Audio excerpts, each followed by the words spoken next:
Okay.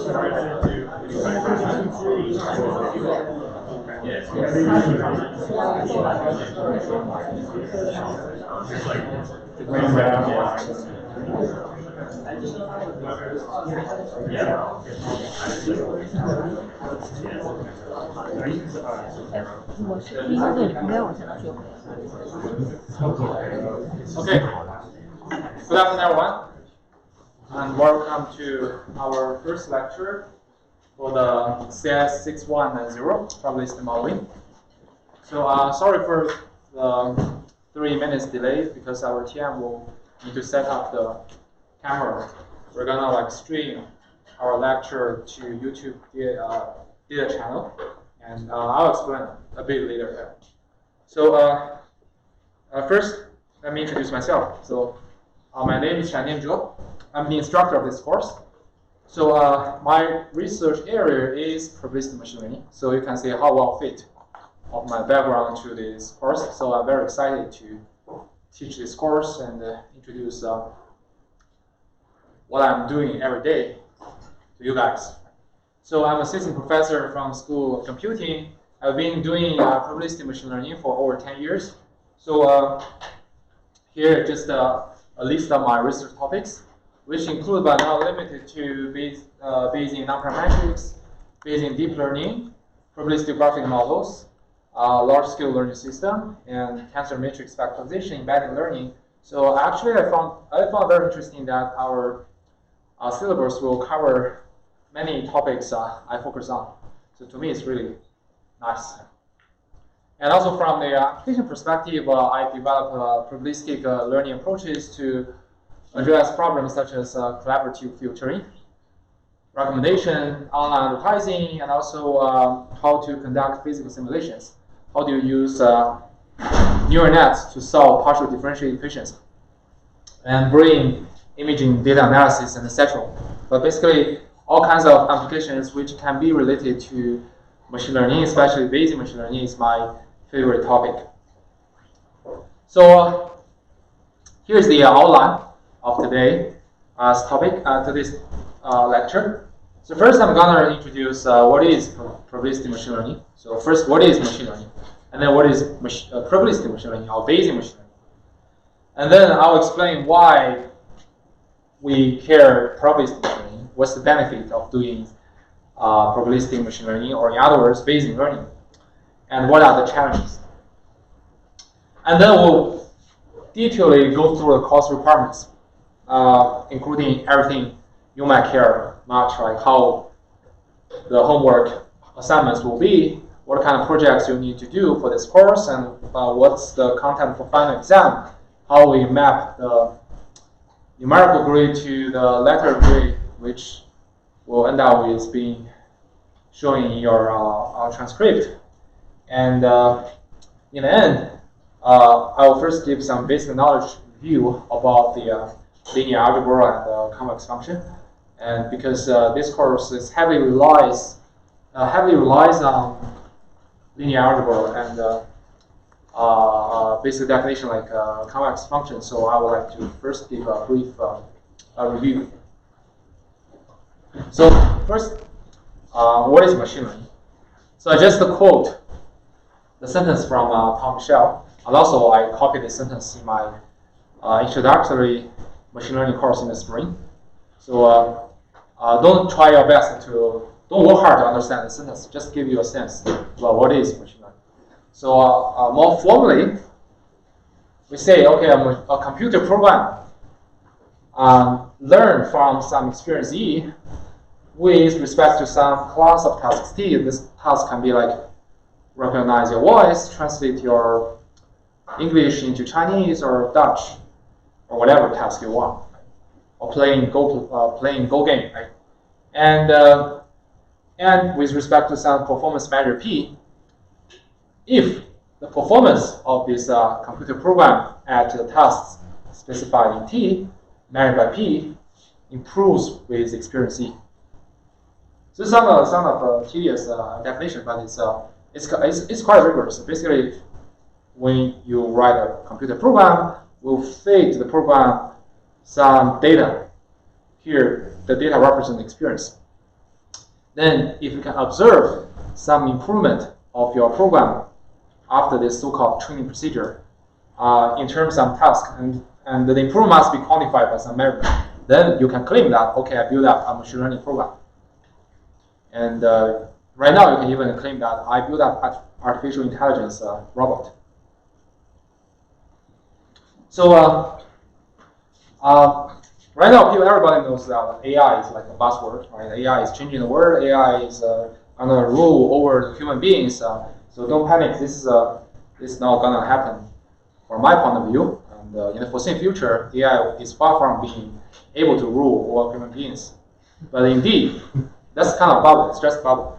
But indeed, with like decades of research and development, and also the enhancement of computational power facilities, AI indeed achieves like remarkable progress. That's why sometimes we feel, wow, how it can be like this, right? But among this, the prosperity of AI development, the core force, the driving force, is actually machine learning. So it is only the machine learning that drive AI, and some kind of like resistance to me, because AI is like it rises and people find its bubble and it goes down, and it rises again, people find its bubble, it goes down. This is the third time. It looks like it hasn't been like goes down. Right? So just a few examples like AlphaGo. So how many of you have heard of Go game? Wow. How many of you know how to play Go game? Wow. I don't know how to play the Go game. I just want to share you a few gossip. Like about 20 years ago, in 1990s, at that time, like Microsoft is the king of the computer world, and Bill Gates is just like Caesar, in computer world. That's true. There's no Google there. Like Yahoo is kind of startup, and if you found like an enemy like Microsoft, you just wait to die. You just either surrender or just wait to die. But at that time, I can tell you that Bill Gates found a Chinese mathematician in Chinese Academy of Sciences, and he said that I'm willing to support you. You do not have any restriction on the grounds I give you. You just need to focus on studying or developing some computer programs that can beat professional Go players. That's 20 years ago. And well, it's really hard to get grants.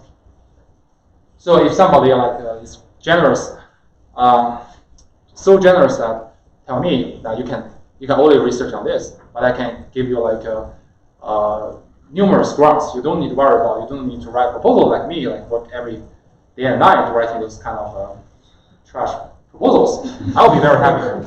I'm really very happy about that. But guess what? That mathematician rejected his offer. And the reason is that he said, in my whole life, my foreseen future, I don't see any hope that a computer program can beat human Go player. There's no hope. Well, at that time, it's reasonable. No one would doubt his rationale. Well, perhaps you have heard like history of a chess game. In 1997, the IBM has developed a computer program called Deep Blue, which has beaten the probably the world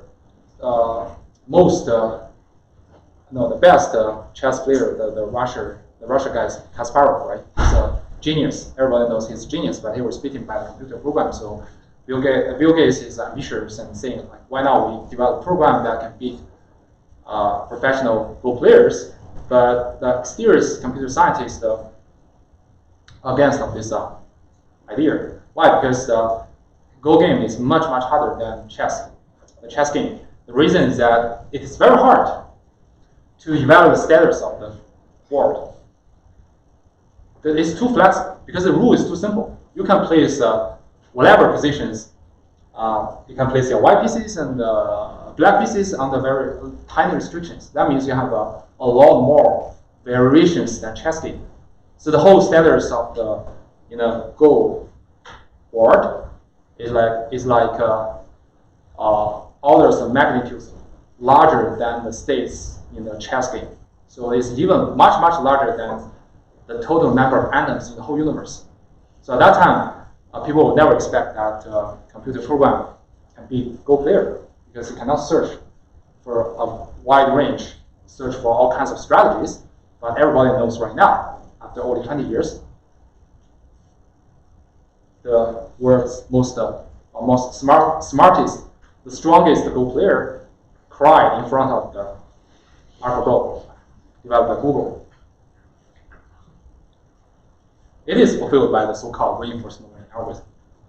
It's very well-developed theory, like matured in 1980s. And now when we combine like deep learning techniques with reinforcement learning strategies, and also put some Markov chain Monte Carlo searching strategy, it works remarkably well. This is just some impressive achievement of AI, but I can tell you on the line, the AI techniques is machine learning. And also, machine learning has penetrated our daily lives. Maybe you have realized or you have not realized. But anyway, just a few examples, like whenever you purchase items in Amazon, it will always recommend you some other items. This is done by machine learning. Some items is kind of annoying, right? And Siri, spam filtering, without spam filtering, your email box will be filled with those kind of trash emails asking you to buy something and whatever. And translation, Google Translation. And Google Translation is heavily used right now. I have experienced the whole progress of Google Translation. When I was an undergrad student, Google has just released its first version of the translation system. At that time, people just use it as a toy and mock how low quality of the translation results. But now, so from time to time, I would just paste my thinking in my mother language into this box and see what else, what kind of phrases on language sentences it will output. It's quite useful, I can tell you. And this is attributed to the advancement of machine learning. Autonomous driving, right? So everybody knows like anecdotes of autonomous driving. In Phoenix of Arizona, there is some autonomous transportation vehicle has already been operated for, I guess, for 1 year. And driving helicopters, this is kind of amazing because the helicopter driving is known to be very hard. And guess what? This gesture is flew by computer program. It's not by human beings. And the propeller is on the bottom. And I can tell you, you can search for the video in YouTube. It's stable. It runs in a stable state. It's not like you just pick up some precious moment and then show off. It can just maintain states for like 10 minutes, 20 minutes. So it's amazing, right? And also those kind of applications, it's too many, so I just list for your reference. So, but our focus is not machine learning. Our focus is probabilistic machine learning. So let's just look at what is probabilistic machine learning. So in a nutshell, probabilistic learning is a branch of machine learning. It's an important branch of machine learning. A key idea is to use probabilistic framework or Bayesian framework or principles for learning model design and algorithmic development. So the whole semester will focus on how to use probabilistic principles or Bayesian principles to develop models and algorithms. And in general, you can consider like probabilistic learning or Bayesian learning as we do that. We always have some prior beliefs or knowledge or assumptions, whatever, in our mind, right? And after we learn more and more from the observations, we can also call this data, because in our world, in human beings' world, data are like newspapers, like tweet messages, or social media, whatever. And then we adjust or enrich our beliefs or knowledge. So Bayesian learning essentially uses a rigorous mathematical framework to model this procedure. How does it fulfill the learning procedure? So in Bayesian work, we use prior distribution to encode our beliefs or knowledge or assumptions. But someone may ask, what if I do not have any prior knowledge? My brain is just empty. Doesn't matter. We have the so-called non-informative part, and we'll cover later in our lecture. It's not too low. I mean, in the bottom part, and divide by this joint distribution by the margin distribution of the data. So we can further decompose this joint distribution by a product between the prior distribution of data and the likelihood, right? And then the marginal distribution of data is just the marginalization over the joint distribution with respect to the random variable data. Right? So everyone knows, right? It's a basic rule, but this is the underpinning underpinning theory about Bayes. So all the Bayesian work is grounded on this Bayes rule, but all the challenges come from here as well. So what are the advantages of Bayesian learning? Why should we care about Bayesian learning? So I can tell you at least there are two very important advantages. So first, Bayesian learning provides a unified and principled mathematical framework for formulation, learning problem formulation. Why? Because in Bayesian work, if you want to learn something, you just assume, okay, something I'm interested in is just a random variable. Random variable, and it is sampled from some prior distribution. Then after I sample this random variable, and then I go for every problem, the modeling procedure is like this. That means it provides a convenient template to define or formulate the learning problem. And this is not trivial, because if you do not use Bayesian learning, you have to invent heuristics to formulate a problem. Also, you need to explain why your objective function looks like that. What's the justification for that? But if you use Bayesian framework, you can avoid such kind of trouble. And then the inference is to calculate, or the training is to calculate posterior distribution of our interested variables given the observations. So this is, in general, the first advantage. I hope you can sense that, or you can have a deeper and deeper understanding of this advantage when we go through the course content. And the second, and even more important advantage is that Bayesian learning provides a rigorous and convenient way to reason on the uncertainty. This is very important. For example, like if you want to evaluate one's future health, right? You not only need to predict whether he or she is going to have some illness, you need to give the risk.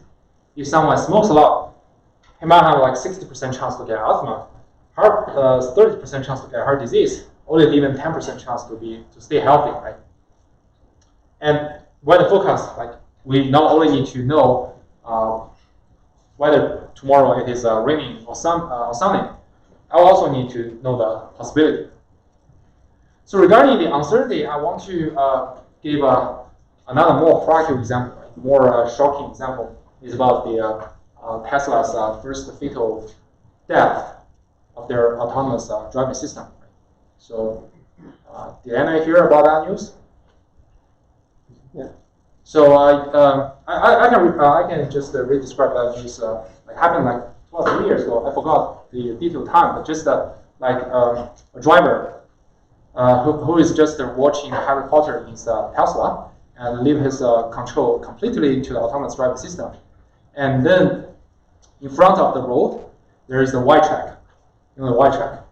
And because the track is wide, so the autonomous driving system misunderstand. And they thought, okay, this is just the same color with the cloud in the sky, right?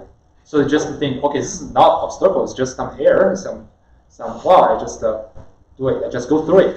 It does not stop, does not reduce the speed, just hit it. And unfortunately, the driver died. So here comes the problem. So you cannot Nobody can guarantee that your like artificial intelligence system, your machine learning algorithm always give you like 100% accuracy in prediction, right? No one guarantees that. Even human beings cannot guarantee that. But if when you know your prediction is not very reliable, you give the user a number representing the uncertainty. That would be very useful. For example, the autonomous driving system say, okay, I can claim that I think in front there's no obstacle. This is just some cloud, right? But I can tell you my prediction is not very confident.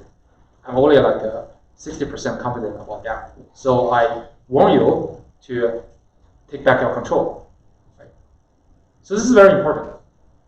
After that, actually from academia, people trying to develop Bayesian deep learning approaches. They want their prediction to consist of two components. One component is the point prediction, classification result, and second is the uncertainty. The larger the uncertainty, the less reliable the results. So, although Bayesian learning has like so-called advantages, very important, but it also has some challenges, right? If we have already addressed all the challenges, then it's not necessary to study anymore. We just use it as a commonly used daily tools, right? So the challenges of Bayesian learning mainly comes from two aspects. First, although we have mentioned that, like your complex knowledge assumptions can be encoded in the prior distribution, right? But how can we do that? After all, the knowledge or sense or intuition in our mind is different from mathematical formula. How do you translate those knowledge into some valid prior distribution? Must be valid because we're dealing with everything in a perfect, rigorous mathematical world. How to do that? This is one challenge. The other challenge, which is even more urgent, is the calculation. So as we just mentioned, right, the goal of Bayesian learning is to compute the posterior distribution of any interesting variables given the observation. So if we want to calculate an accurate posterior distribution, we need to call a Bayes rule. And Bayes rule requires us to compute the marginal distribution of data, which requires an integration. And unfortunately, this integration is really intractable because the complicated form of the prior or the likelihood, and also in many real-world problems, the interesting variables can be very high dimensional. So it's usually, I can tell you like a 99% case, this form, this integral, does not have any analytical solution. And it cannot be fulfilled by like numerical projection, because numerical projection can only accurately solve like low-dimensional integration problem. If it's very high-dimensional or 1 million dimensional, they have to seek for the help from the machine learning world. So to address this calculation problem, people have developed several strategies, like Markov chain when it comes to sampling, deterministic approximate inference, like variational approximation, which is the kind of a key topic in our class, and belief propagation, also called message passing. So they have dramatically relieve these problems, but it's not sufficient. That means if we deal with like real complex and real large-scale problems, we still need to either improve the existing methods or seek for new techniques. So it's still a hot research topic in this area. Okay, so after all this background, what's the focus? What are the interests for our course? So this course will cover both the classical and the state-of-the-art approaches to deal with those challenges in Bayesian learning, both modeling and computation challenges. So any questions so far? So feel free to interrupt me at any time. So we're ignoring Right. What I plan is to teach the Bayesian neural network and Bayesian deep learning, because this is a probabilistic model. We'll discuss the topics we plan to cover. Any other question so far regarding background or whatever? Okay, so So next step is to overview this course. And let us go through the syllabus. So we have a course website. So maybe you have noticed that. So to access the course website is it's very simple. You just search my name, the instructor's name, and then click the first one, and the teaching section. You click the first item. You go to the website. Of course, you can access the website from the Canvas. And there's in the Canvas item, there's like syllabus section. I leave the link to the course website as well. So this course website covers detailed information and requirement, including references, books in this course. But we will first go through the syllabus. And then we'll go back and say what else we can add through. Did you publish the Canvas site yet? Yes. Okay. Has somebody tried that? I can't access it right now. No, so it's not published. It's just Oh, really? created it. You just have to hit publish so we can see it. Okay.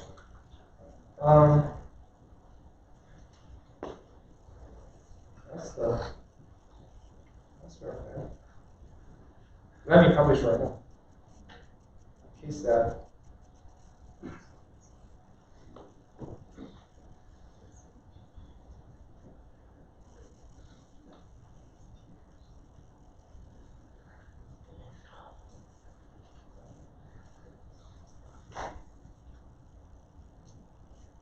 I think on the right is at the button, all the way to the right of the screen. Oh. Oh yeah. Okay. Thank you. Thank you for mentioning this.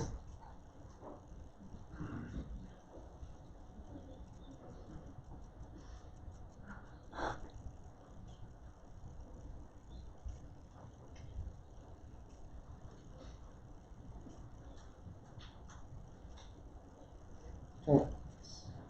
Online. It's online now, right? Yeah. Okay, great. Thanks for reminding me this. I thought I did yesterday. Okay. So let's go back to the syllabus. Okay, on the syllabus, you see the link to the course web page. Again, there's a lot of redundancy to ensure that you can access the resource for this course. And we have first, this is Instructor, and this is my email address. If you have any questions, feel free to send me an email. And this time, every Tuesday and Thursday, from 3:40 to 5 p.m. in this classroom web L113. If you're a new student and you have a seat in map building, the neighboring building, I can tell you if you go downstairs in the ground level, there's the hallway which connects the two buildings. You can just go through this hallway and come to the classroom directly. That would be very useful, especially in the winter. I spent one whole semester. Until one whole semester, I got to know there's a hallway. So I can't help sharing with you this little information. So we have two teaching mentees. So Zhimeng Pan and Joyce Hall. So you two please stand up. So their research, they both focus on probabilistic learning research, so they are experts. So feel free to follow them, ask them questions, and yeah. And also this is their email address, and feel free to send them emails. Here's the office hour. So we're trying our best to help you with this class.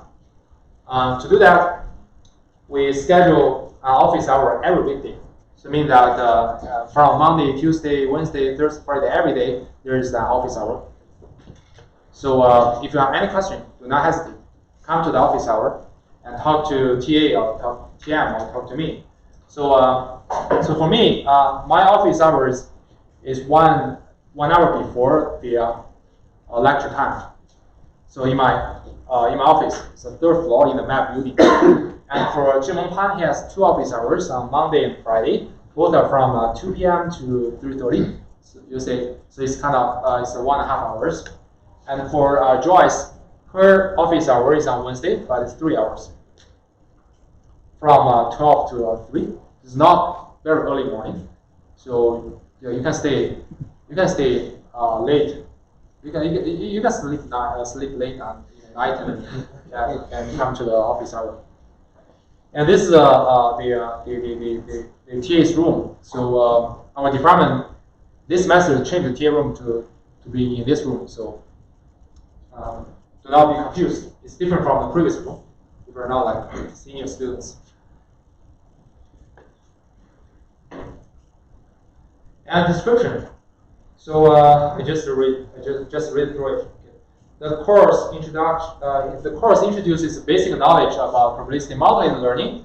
Topics cover like foundation concept of Bayesian statistics, probabilistic models, blah blah blah, and which we'll discuss later. And what's the goal of this class? This is something you might need to consider. Right? So after taking this class, we expect that you will understand the principles and paradigms of probabilistic learning.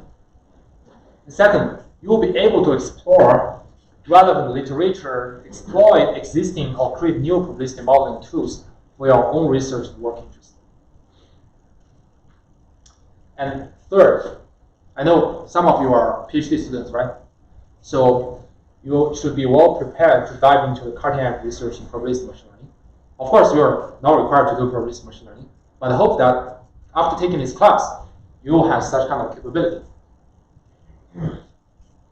So here, I want to put a warning here, because I want everybody to learn something rather than be tortured by something. So this course is very mathematically intensive. It's not like like entry-level course. This is a grad student course. So it also requires programming. This is not a purely theoretical course. And for programming tasks, you are required to use either MATLAB or Python. And some Python components will require you to run to develop with TensorFlow or PyTorch, the state-of-the-art deep learning tools. And the coding workload will not be heavy. Like I will not ask you to write like 1 million lines of code. This is not a software engineering class. But to implement some particular models and algorithms, you need to derive mathematical details carefully and also debug carefully.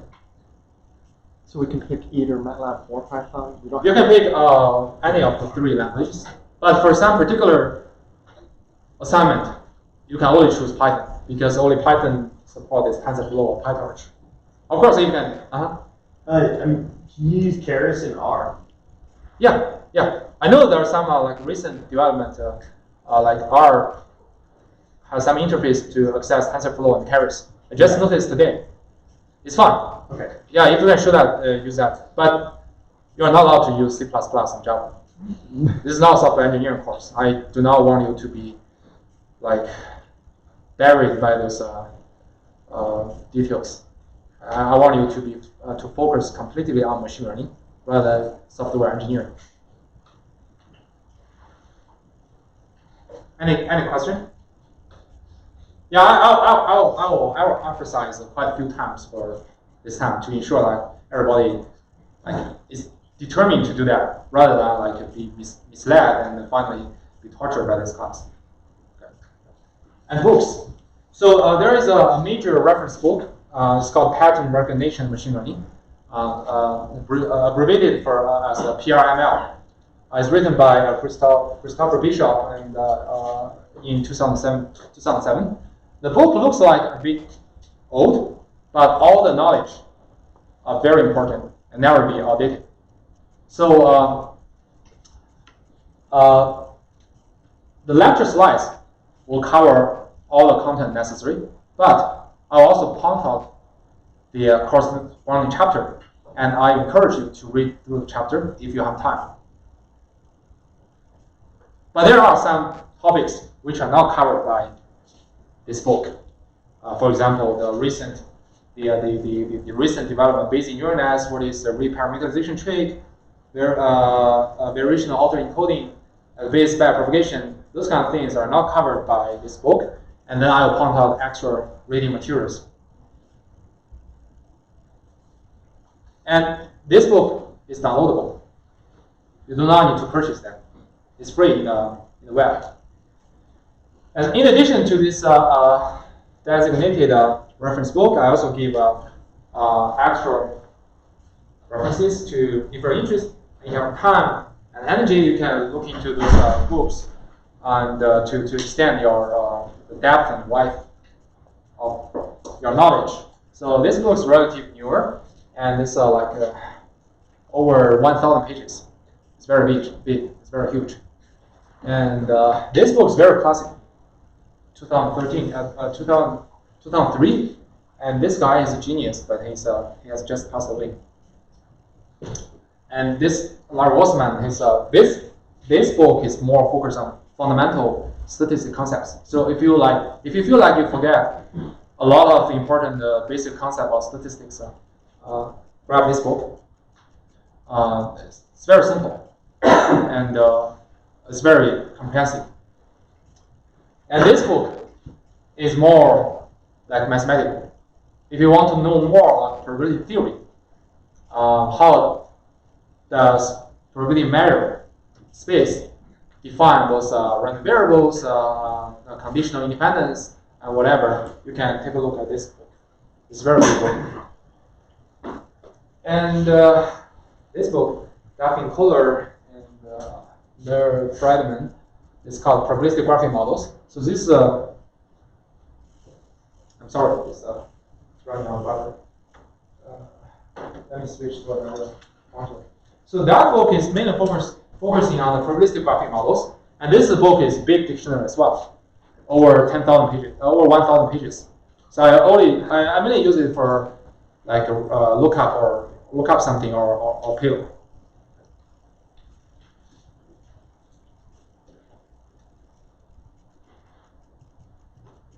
And most of these reference books, they have like a PDF in the web, so you can always download them from the web. You do not necessarily need to buy it.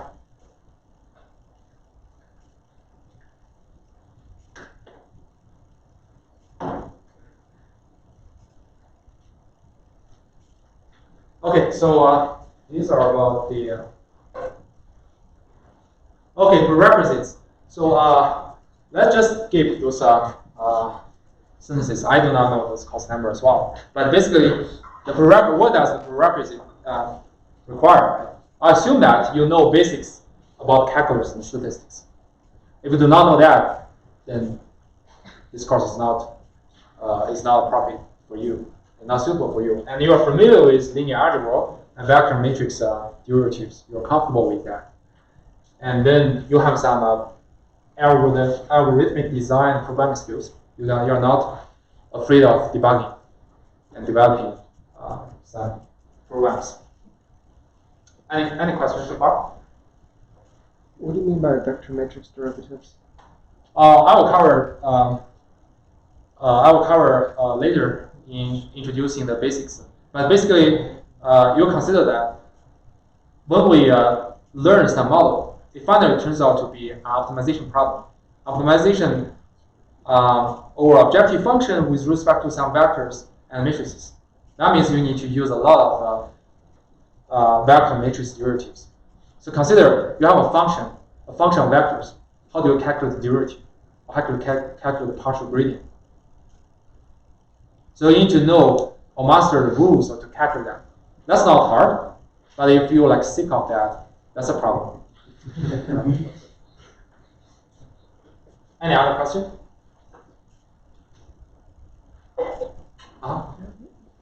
What's the basic of statistics?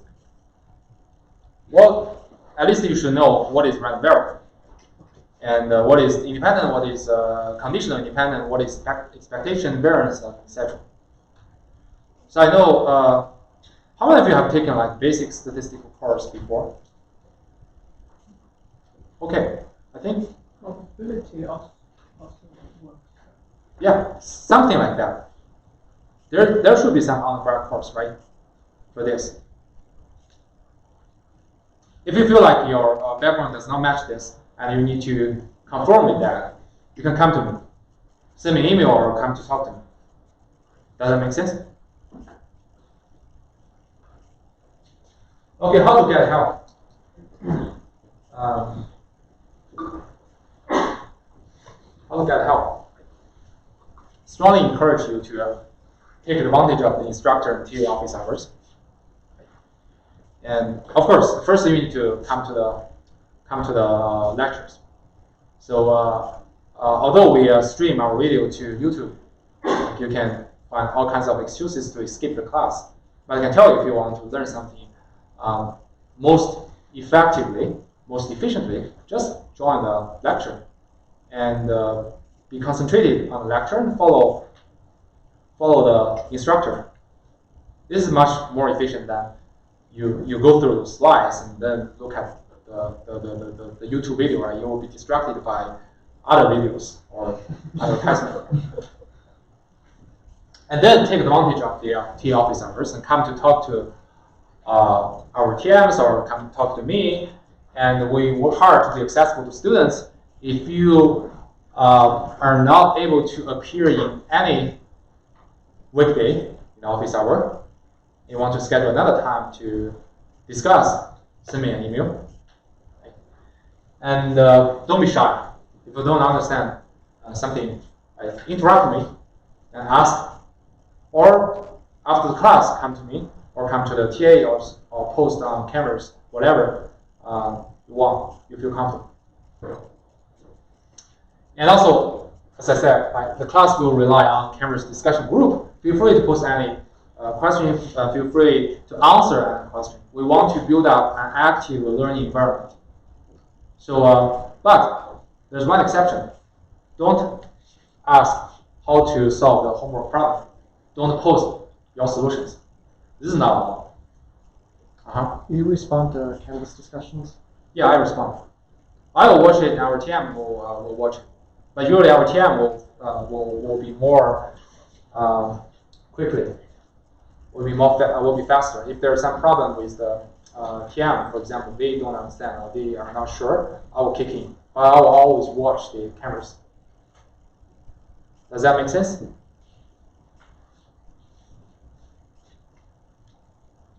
And we will make all important announcements through the discussion group. We'll make announcement, for example, our next class will be canceled, just for example. That will be the announcement. The announcement will be made through a Canvas. So just watch our Canvas. Just watch your Canvas page. And also the change of classes, or even sometimes there will be some materials shared, uploaded, and just watch it. Because we do not have like a class mailing list. That's very hard to build and maintain. Okay? Any other question? You feel free to interrupt me anytime during the class. And then we're gonna briefly introduce the course content. This is just a tentative course outline, because you say it covers a lot of content. Right? So it is unlikely that I could cover every point of those lists. I'll try my best. But basically, we'll start with basic concepts in Bayesian statistics. So many of those concepts you should be familiar, or you should have met before. But I will add something you might have heard but not very familiar with. For example, what is probability space? So rigorously speaking, the classical probability is not rigorous. The probability is defined in probability space. What is sigma algebra? What is random variable? You will see like random variable is neither random nor variable. Random variable is a mapping, it's a function. It's not some variable. And then we'll look into a set of common use probability distributions. It's very, very important. And you can consider them as some building blocks. Whenever you build up probabilistic models, just like build a house, right? You need to collect a few bricks, right? And you combine those bricks, you get your house, right? You create your house. So what kind of bricks do we need to review? Multivariate Gaussian distribution, student T distribution, and it's not like scalar Gaussian distribution. It's multivariate Gaussian distribution, and you need to know how do you manipulate the operations regarding multivariate Gaussian distributions. If you combine two multivariate Gaussian distributions, can merge them into a new Gaussian distribution. That requires a lot of vector matrix operations. And beta distribution, gamma distribution, inverse gamma distribution, how they can be applied as the conjugate prior for the multivariate Gaussian distribution, Dirichlet distribution, the distribution of distribution. It's heavily used in like topic models, how to extract the topic words from the corpus. So we'll mention the detail later. And maximal likelihood estimation, everybody knows that, right? And I believe majority knows the maximum A posterior estimation, MAP. And probably you have heard the difference between the two, right? And what about the predictive distribution? This is different from frequency point of view. We're not gonna only to give a point prediction, we're gonna give a predictive distribution. What is predictive distribution? And also, this is an MLE, right? Maximum likelihood estimation. What is type 2 MLE? What's the benefit of type 2 MLE? This is kind of Bayesian specific steps. Empirical base. What is empirical base? What is difference of empirical base from the full Bayesian treatment? Bayesian decision theory and Bayesian model selection. How does the Bayesian model selection correspond to the cross validation, which everyone knows, right? And non-informative priors, as just mentioned. So I brag that, okay, Bayesian is so beautiful and so elegant because I can code whatever I want, I have as a prior. And somebody may question, what if I do not have any prior? Non-informative priors. And intuitively, people think, okay, uniform prior would be the actual non-informative prior, but actually it's not, because you have to deal with the skew invariant and the translation invariance problem. And we'll say a more appropriate prior is called Jeffrey's prior. Definitive theory is another fundamental theory in Bayesian world. It's actually a justification, mathematical justification of Bayesian philosophy. Some people may question, how can you consider like everything as a random variable? In Bayesian world, you just consider everything as a random variable. Why? Why you assume the God is always tossing a coin, right? Why not there's some truly fixed something we need to seek for, right? Definitive theory can give you a justification. You can prove that, mathematically speaking, if you assume the data is exchangeable rather than RID, there indeed exists a latent random variable, sample from some prior. We'll come to this later. And very important for modern Bayesian learning topic, exponential family and conjugate priors. Exponential and conjugate prior plays the key role for approximate inference work. And you will say how this simple simple family of distributions is so nice and so convenient. And after we go through this basic concept and then the Bayesian statistics, that means after we make our foundation solid, we'll go through the detailed models. And of course, we'll start with relatively simpler models. It's called generalized linear models. So several models you haven't heard before, like linear regression, logistic regression, looks like everybody knows that, right? But what if I want to put it in a Bayesian perspective? And I will introduce probability regression. Probability regression is less known by like non-Bayesian people. And then we'll switch to like multi-class logistic regression. If you have used the neural net before, you might have heard like softmax functions. This is actually the multi-class logistic regression and the ordinal regression. Right? What I output is not some discrete value, it's ordered discrete value. For example, if I want to rank a bunch of items or objects, how do I do this kind of prediction? It's called ordinal regression. And then we will generalize it to the exponential family. That's why it's called generalized linear models. Then we will go to this topic. It's called probabilistic graphing models. So probabilistic graphing models are essentially a marriage of graph theory and probability theory. So we'll see this is a very powerful and expressive modeling tool. It uses graphic structure to represent or describe the relationships between different random variables.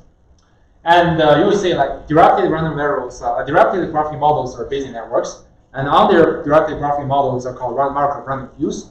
And you will see how like graphic structures can reflect the conditional independency between the random variables, and you will know how to test the conditional independence between different sets of variables given a third set of variables. It's called a Bayes-Fogg algorithm, also called deception. Factor graph, a graphical representation of your probability distributions. And based on factor graph, we'll learn how to conduct the inference algorithm on the graphing models. For example, how to compute the marginal distribution for a subset of variables. It is called sum. It's called message passing. For the tree structure, there's an exact computation scheme. It's called sum product. But for like cyclic graphs, if the graphing model has cycles, you won't have such kind of exact inference algorithm. This is called looping leaf propagation. If some of you have heard that word, but we'll say the details. And then those two topics are about the modeling perspective, about how we build up different models, how we represent them. And this tool is a very powerful tool. Like if I want to formulate a learning problem in a Bayesian framework or probabilistic framework, how can I construct this model? Then the remaining part is how to do the computation.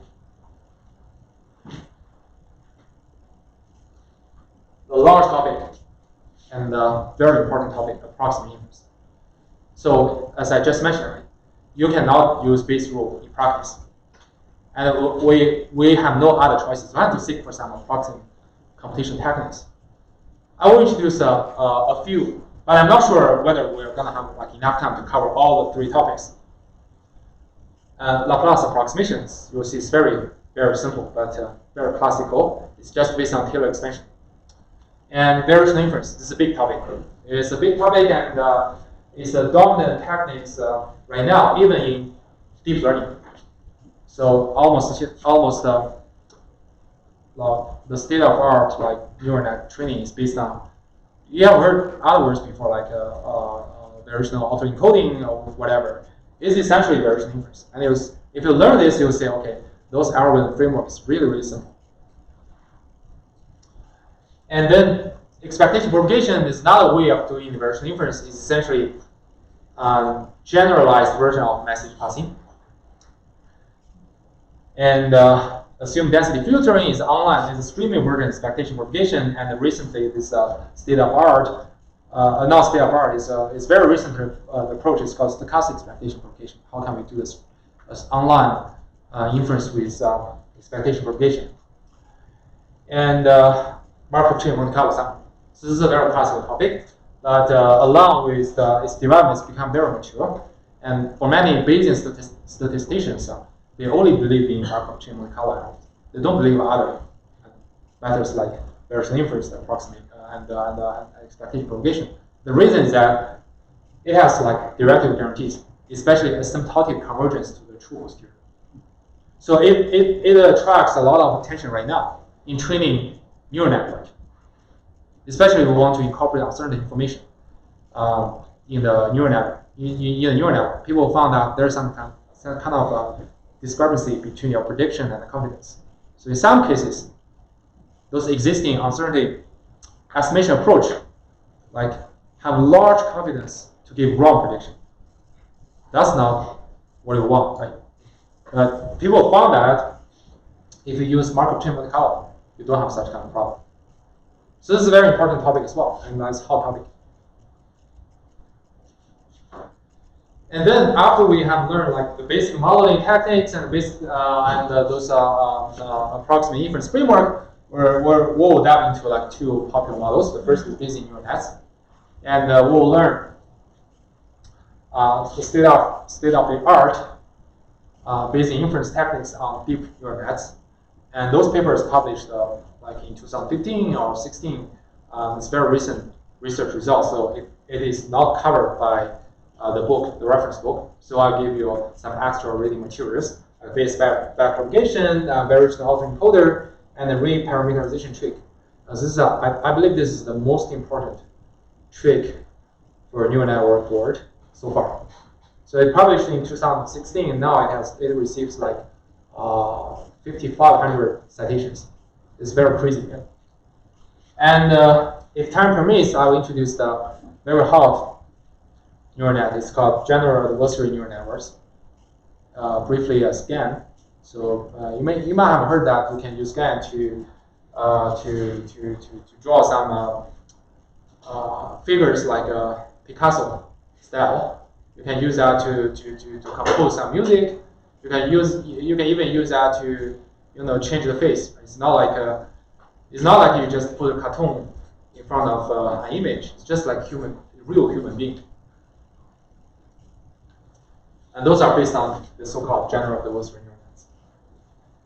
And finally, I'm not sure if we can, if our progress is encouraging enough, I'll introduce Gaussian processes. It's very classical Bayesian non-parametric model, but I can tell you there's a remarkable, striking connection between the Gaussian process and neural nets. Basically, I can tell you, like if you have like two-layer neural network and it's infinite wide, if you assign a prior, send a Gaussian prior over the nodes, it converges to a Gaussian process. So Gaussian process is very elegant and very powerful. And we introduce how do you use Gaussian process to conduct regression and classification. But the Gaussian process has a severe bottleneck. You need to compute a huge covariance matrix. This is not feasible on large data. So people have developed a variety of approximate methods like sparse Gaussian process techniques. We'll cover it if we have time, and also deep Gaussian process. If you stack a lot of Gaussian processes together, what can I get? So those are briefly the superset of topics we're going to cover. So any questions so far? How does this class curriculum tie in with concepts from artificial intelligence or any of those kinds of models? The one What Professor extent? Felix teaches. We did do a fast moving when we did. Well, I can only say, okay, artificial intelligence is a much broader topic. And machine learning is just a branch of artificial intelligence. I can tell other topics you might have never heard. Fuzzy logic. Have you heard about that? First order logic. They belong to artificial intelligence as well. No one cares right now. And I'm an expert on that. I'm an expert on first order logic. And what I always enforce by my advisor in my master's study. And what else? Multi-agent learning. So this is much broader topic. If you take that class, it won't be like dive into details like this. You might have like heard some. It will point out. They may briefly introduce what is general adversarial neural network, what kind of fancy stuff you can do. But it won't ask you to implement a general adversarial neural network by yourself. Any other? Well, we work with like real data sets and try Yeah, to draw yeah. inferences. Yes. That's the programming. I'll discuss later how the what kind of components will be in the homework assignments. Any other question? How about game playing? Are we gonna be like build a neural network and learn the game and then we play? Oh, that's not covered. Well, I think if you want to consider as a course project, I have no question about that. That's very cool.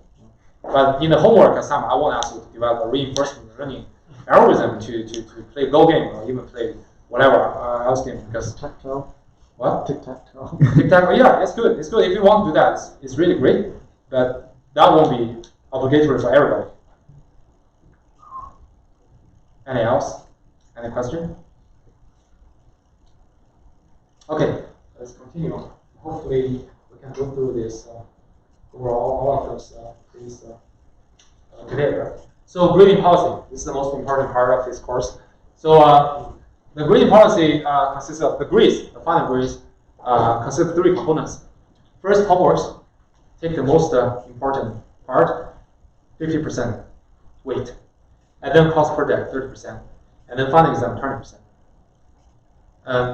But don't ignore that if you want to, if you really want an A, right? So homeworks. I plan to give 5 homeworks.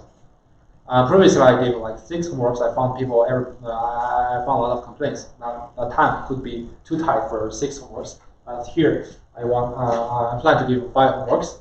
And homeworks can include both analytical problems. That means you need to do some mathematical derivations and proofs and theorems on paper, and programming assignments.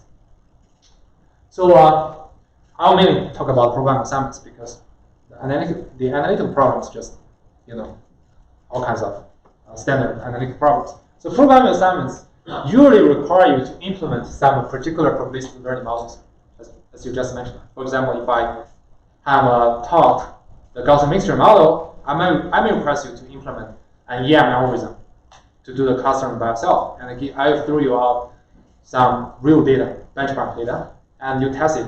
You upload the code, you show me the result. Okay. And and you are required to test them in real world or synthetic data sets, and each homework, depending on the work amount, may have a different number of points. Here I want to emphasize, you can use MATLAB, Python, or R for programming portion of the assignments, but other programming languages are not accepted. So again, I want you to focus on machine learning, not software engineering. So don't use Java, don't use C++, don't use Go, don't use Rust. Just use the 3 languages. And feel free to call the matrix libraries like NumPy and Scipy. Typically, NumPy and Scipy in Python, also the R, if you use R has its own interface for calling matrix algebra. And some programming tasks require you to use TensorFlow or PyTorch. And like if I want you to implement a neural network, for example, if you are required to implement your own general adversarial neural network, you have to use PyTorch. I don't want you to implement backpropagation by yourself. That's too time-consuming. You can call extra libraries to do the optimization, like LBFGS, like conjugate gradient descent, stochastic optimization, like ADAM, those kind of popular stochastic optimization algorithm. You don't need to worry about how to set up the step size, whatever. But you can never call those APIs which has already implemented those models. Like I want you to implement a maximum likelihood estimation of the linear Gaussian model, and found okay, the Scikit library has 1 line of code. You just call that function, you finish everything. That's not allowed. That's not allowed. And also, when you submit homeworks, it has programming tasks. You need not only to give the reports in the PDF submission, you also need to upload your code. We need to check your code. So any question regarding homework assignments? Is there like a formatting requirement either in tech or anything else, or just? Oh yeah, that's a good question. And for the PDF submission, you need to use LaTeX. And I will show you some. I will give you a link to some template of LaTeX. And also for homework, every homework, I will release the template I used to composite the homework PDF. That is written. They are written in LaTeX as well, and I will share with you my own secret template to write mathematical formulas. Yeah, I'm not just bragging about that. It's really convenient. You can follow the macro defined in my template. It will save you a lot of work. So do we have to use is that classifier? Or do we have to use your classifier, or can we bring our own? You can bring your own. Actually, I don't use some special style files. So just a plain LaTeX. But you can use your own. But don't touch your photos. Oh, what? You do not. It's not necessary for you to attach your photos or ID. It's not necessary. Just a plain LaTeX file. Okay. And then course project. There are two types of course projects. You can either use probabilistic learning techniques to address one research project or practical problem of your own interest. Or you can choose to read 3 recent papers in with probabilistic learning topic published in top machine learning conferences. And those papers should be like quite new. It should be not earlier than 2005. Those are the 5 venues which I consider the top venues for machine learning conference. You are not allowed to choose papers from other venues like KDD, ICDM. These are not allowed. These are not machine learning conferences. But if you want to choose like journal papers, that's really good. But I can tell you journal papers much lengthier, much lengthier than this. And for research project, you are required to create a GitHub repository. And in your GitHub repository, you need to submit your midterm and final reports. And both midterm and final reports cannot exceed 6 pages. Do not write too long report.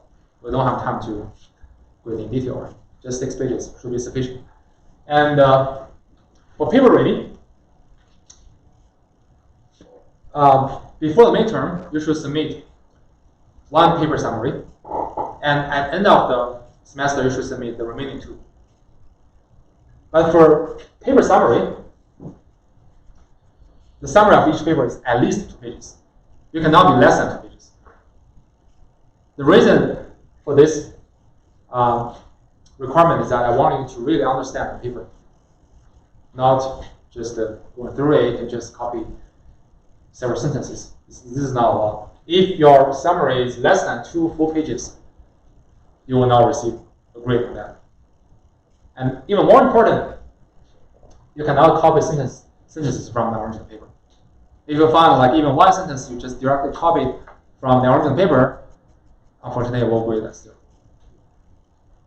Again, this is just to enforce you to really understand the paper. But we choose the project and you don't have to worry about that. Of course. Like you can do both. But you won't have you won't receive double grades. Okay. And later we'll come to this particular course web page and to give some more details on that. And then final exam. Oh, anything about the course project?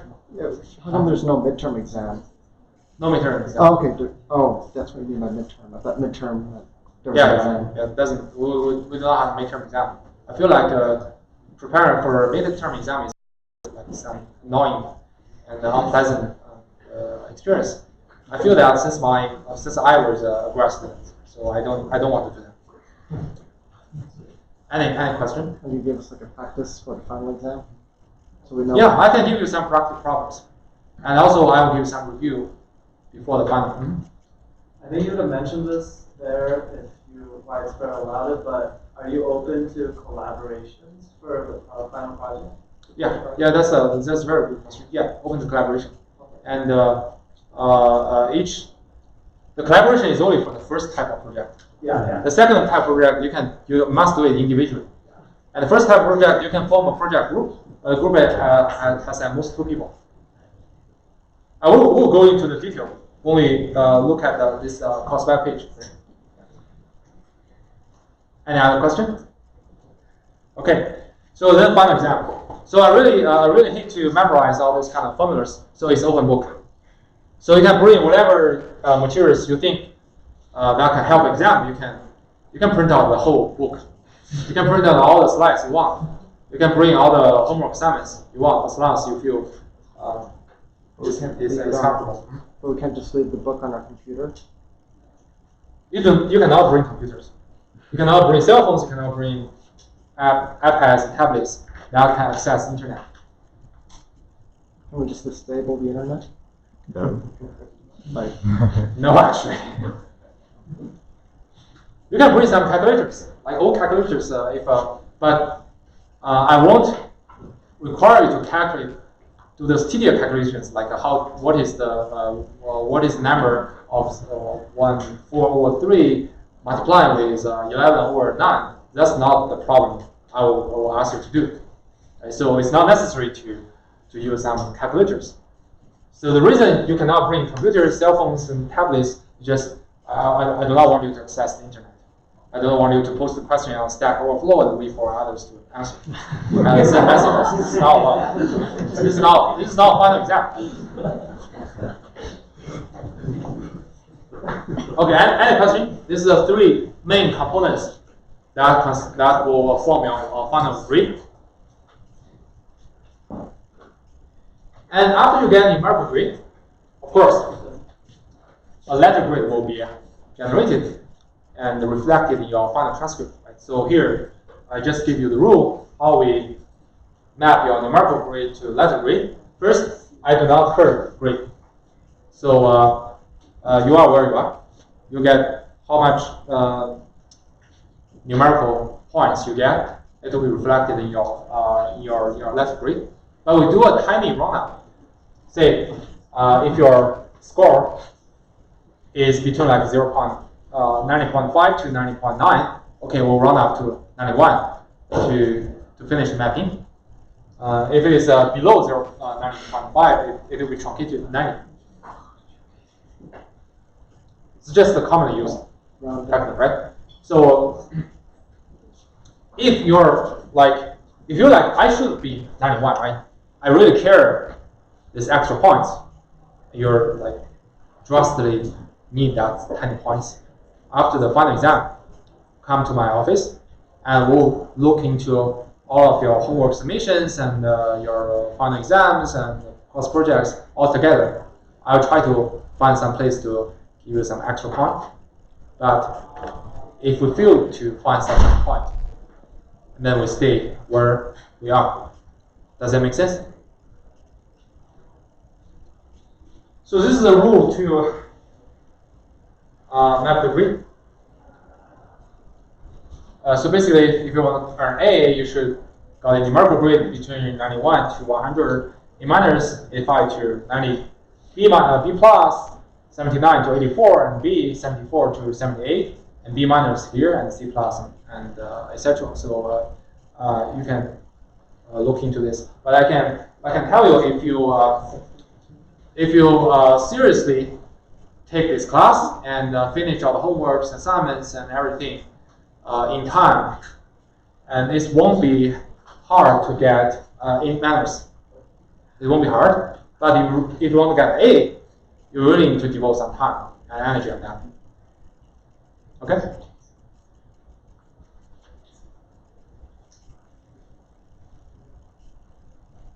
Lead policy. So each assignment must be turned in through cameras and by some designated deadline. And the deadline is really at the midnight, 11:49 p.m. To receive the full credit. Even some late submission. So as long as your submission is late, it will incur 10% penalty. But if you have late submissions in every subsequent 24 hours, you will lose another 10%. But we do not accept late submissions over 48 hours, meaning 2 days. So just a simple calculation. So if an assignment worth 10 points, right? And if you submit late, you'll lose 1 point at first. And if you submit later than 24 hours, like in 30 hours, you'll lose another 1 point, because another 10%. Finally, you will lose 2 points. But if you submit like in 49 hours, you won't have points because it exceeds the 48 hours limitation. Okay? And assignments will be posted far enough ahead of time, so that means I will not be able to make exceptions if students fall ill. But if you have like a long-term illness, I can consider extension. And but you need to provide some documentation on that. And if you believe there is some error in grading homeworks, once you receive the grades, send an email to me and explain why you want regrading. Within 1 week, we can schedule a regrading. But please send the details of why you want to regrade to me. I need to document that. This is required. Does it make sense? Any question regarding the standard of the policy and grading standard.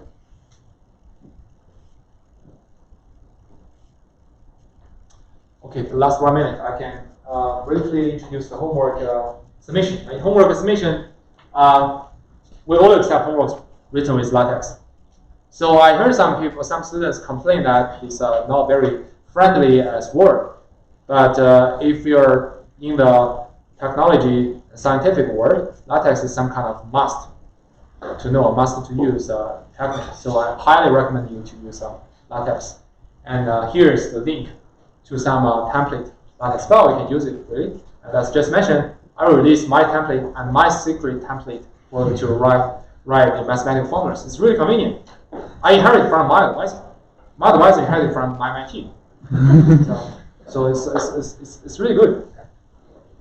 Okay, so we'll continue on Thursday.